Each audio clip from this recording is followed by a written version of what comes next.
Today I want to talk about culture and family. Now, with this, we're probably going to spend more time on culture today. But for years, I listened to some podcasts, I read books, I actually attended a workshop on culture, and I was really trying to get a handle on how is culture established? How does culture work? And I just never could get a grasp on it. And I'm very open to the fact that I may be a little slow on some things. And so, but I really felt it was important for me to get it. And so I actually went to the Lord and said, I am trying to figure this out, but I just don't understand. And I said, I need your help. And it wasn't immediately, but shortly thereafter, as I was looking at some things, this passage in Genesis 2:15 came up, where it says, and then the Lord God took the man and put him in the Garden of Eden to tend and keep it. Well, more modern terms for tend and keep are cultivate and protect. Cultivate and protect. If you would, what you cultivate and what you protect creates your culture. If you let's take family. I have two sons. They're both adults now, but with that, one of the things that I wanted to have in their life, I wanted them to have a personal culture of honesty. A whole lot of people don't have a personal culture of honesty.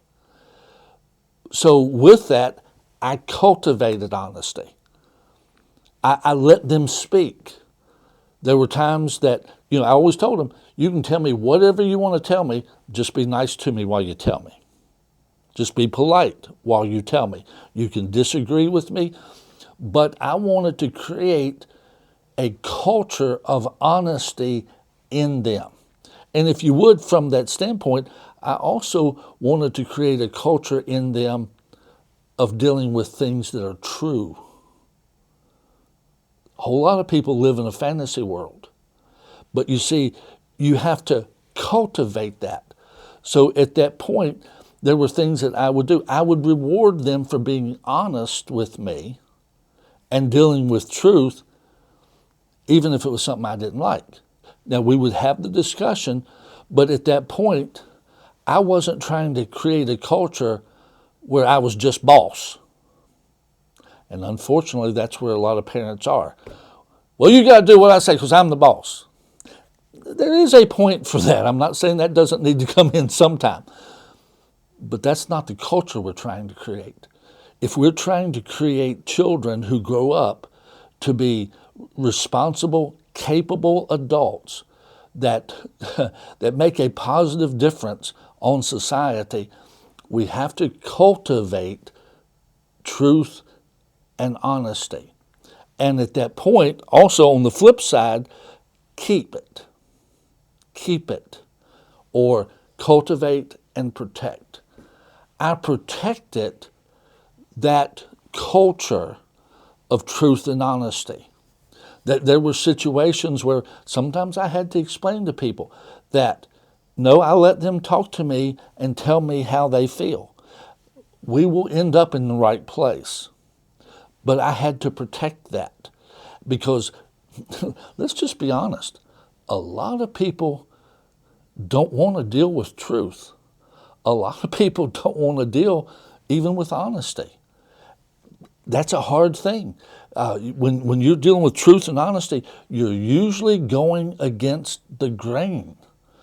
And so both of my sons, we cultivated truth and honesty, and we protected that as well. Now, as adults, I'm very proud of them because they're both in situations where sometimes they have to tell people things that's not the most enjoyable.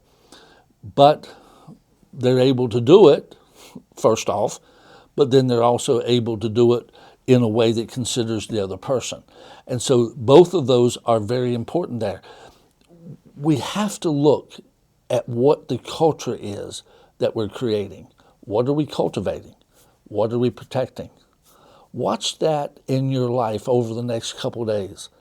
What are you cultivating? What are you encouraging? And what are you defending? Look at what's being done in our culture, in our society, and it'll be a revelation to you. God bless you.